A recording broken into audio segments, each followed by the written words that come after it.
வணக்கம். 5 மணி செய்திகளுக்கு வரவேற்பது நான் நந்தா. முதலில் இந்த நேரத்திற்கான தலைப்புச் செய்திகளை பார்க்கலாம். திமுக ஆட்சியில் 90 விழுக்காடு வாக்குறுதிகள் நிறைவேற்றப்பட்டிருப்பதாக முதலமைச்சர் மு.க.ஸ்டாலின் பெருமிதம். தேர்தல் நேரத்தில் அறிவித்த திட்டங்கள் 90% மேல் நிறைவேற்றி காட்டியிருக்கிறோம். இன்னும் மிச்சம் இருக்கக்கூடிய திட்டங்கள் என்ன கேட்கலாம். இதில் நிறைவேற்றப்பட்ட திட்டங்கள், அறிவித்த திட்டங்கள் பல, அறிவிக்காத தேர்தல் நேரத்தில் சொல்லாத திட்டங்களும் நிறைவேற்றப்பட்டிருக்கிறது. அதை நீங்கள் மறந்துவிடக்கூடாது. சென்னை புளியந்தோப்பில் வீடு ஒதுக்கீடு பெற்றவர்களுக்கு விருந்து பரிமாறினார்.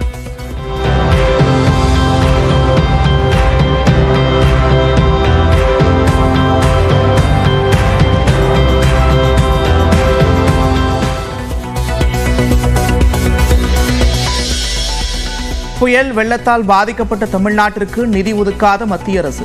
ஆந்திரா உள்ளிட்ட 5 மாநிலங்களுக்கு 1554 கோடி ரூபாய் ஒதுக்கீடு. தமிழ்நாட்டை தொடர்ந்து வஞ்சிக்கிறது மத்திய அரசு. வெள்ள பாதிப்புக்கு நிதி ஒதுக்காதது குறித்து நியூஸ் 18 கேள்விக்கு துணை முதலமைச்சர் உதயநிதி ஸ்டாலின் பதில். SDRF ஃபண்ட்லேருந்து ரிலீஸ் பண்ணியிருக்கிறாங்க. அந்த கிட்டத்தட்ட 600 கோடி ரூபாயும் நம்ம கேட்டது கிட்டத்தட்ட 6600 கோடி ரூபாய் கேட்டோம். 900 crores ஒதுக்கியிருந்தாங்க. மீண்டும் வலியுறுத்தி கேட்டிருக்கிறோம். தொடர்ந்து தமிழ்நாடு வஞ்சிக்கப்பட்டிருக்கிறது. தமிழ்நாட்டு மக்கள் இதை பார்த்துக்கிட்டு இருக்காங்க. வரும் 25ஆம் தேதி முதலமைச்சர் தலைமையில் நடைபெற உள்ளது அமைச்சரவை கூட்டம். பட்ஜெட் குறித்து ஆலோசனை நடத்த திட்டம்.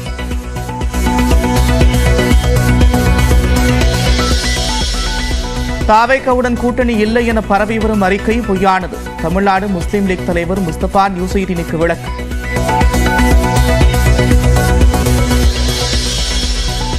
விஜயன் தாவேகாவுடன் நாம் தமிழர் கட்சி கூட்டணியா? தனக்கு சரி வராது என்று சீமான் பதில்.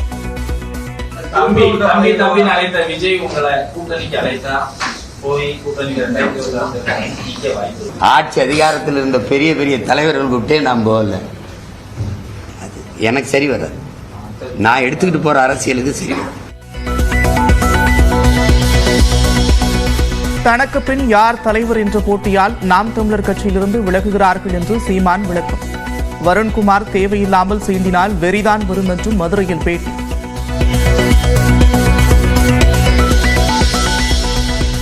ஜெயக்குமார் உள்ளிட்டோர் சிரிப்பு அரசியல்வாதிகள் என்று திருப்பூர் நிகழ்ச்சியில் ஓ பன்னீர்செல்வம் பேச்சு. OPS ஒரு கொசு என்று ஜெயக்குமார் கூறியிருந்த நிலையில் பதிலடி.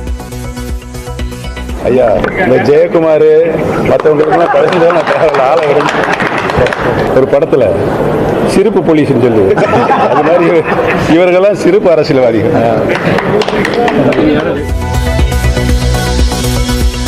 திருப்பரங்குன்றம் மலை முழுவதையும் மத்திய தொல்லியல் துறை கட்டுப்பாட்டின் கீழ் கொண்டுவரக்கூடிய வழக்கு முடித்து வைக்கப்பட்டது.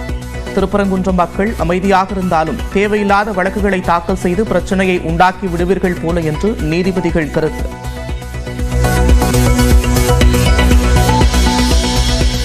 சென்னை தாம்பரம் அருகே வேங்கைவாசல் கிராமத்தில் ஆக்கிரமிப்புகள் அகற்றம்.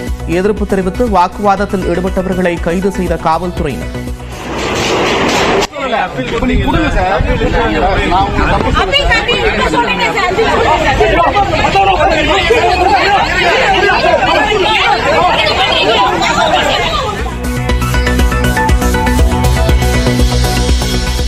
சேலம் மாவட்டம் ஆத்தூர் அருகே மனைவி மற்றும் 3 குழந்தைகளை அரிவாளால் வெட்டிய கணவர். 2 குழந்தைகள் உயிரிழந்த நிலையில் மேலும் 2 பேருக்கு சிகிச்சை.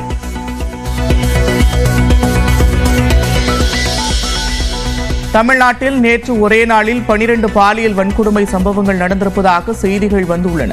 பாலியல் குற்றச்சம்பவங்களை தடுத்து குற்றவாளிகள் மீது நடவடிக்கை எடுக்க தவறியதே காரணம் என்று எடப்பாடி பழனிசாமி குற்றச்சாட்டு. திருப்பூர் அருகே வண்ணாந்துறை பகுதியில் தொல்லை தாங்காமல் விஷம் வைத்து 14 நாய்கள் கொன்றதாக புகார்.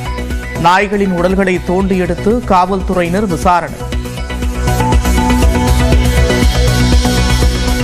லோக் ஆயுக்தா அமைப்பின் தலைவராக சென்னை உயர்நீதிமன்ற முன்னாள் நீதிபதி ராஜமாணிக்கம் நியமனம். பொறுப்பு தலைவராக இருந்த அந்த நிலையில் நடவடிக்கை.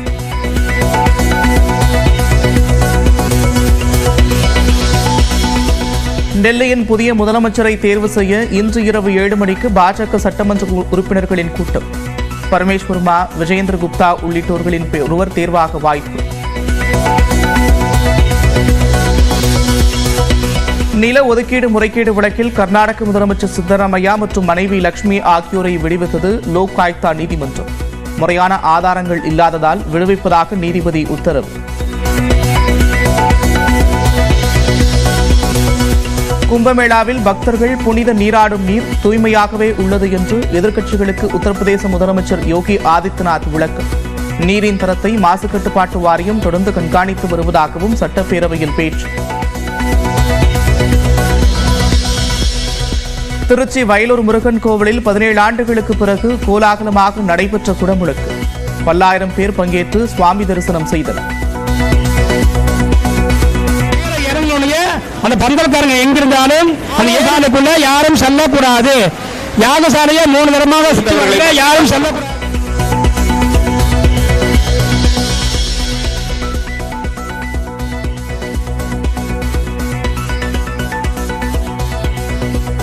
திருச்சி வயலூர் முருகன் கோவிலில் குடமுழுக்கு செய்தது மகிழ்ச்சி அளிக்கிறது.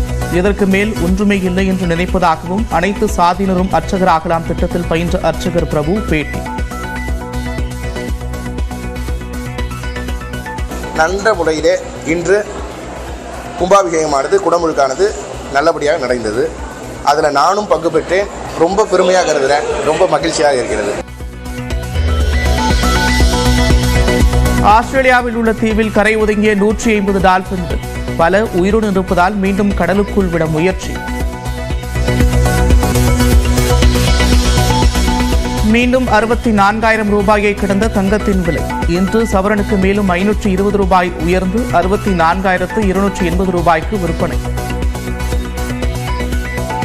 திமுக ஆட்சி காலத்தில் 90% வாக்குறுதிகள் நிறைவேற்றப்பட்டுவிட்டதாகவும் அறிவிக்காத திட்டங்களும் செயல்படுத்தப்பட்டிருப்பதாகவும் முதலமைச்சர் மு.க.ஸ்டாலின் கூறியிருக்கிறார்.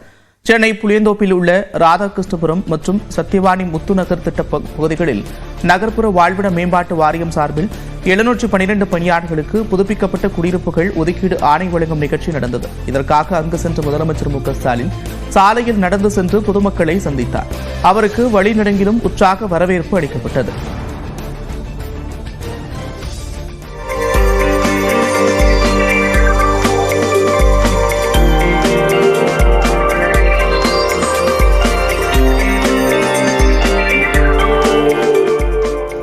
பின்னர் நடைபெற்ற நிகழ்ச்சியில் பயனாளிகளுக்கு குடியிருப்பு ஒதுக்கீட்டிற்கான ஆணைகளை முதலமைச்சர் மு.க.ஸ்டாலின் வழங்கினார். முன்னதாக நிகழ்ச்சியில் பேசிய முதலமைச்சர் வடசென்னையை வளர்ச்சி சென்னையாக மாற்றியிருப்பதாக கூறினார்.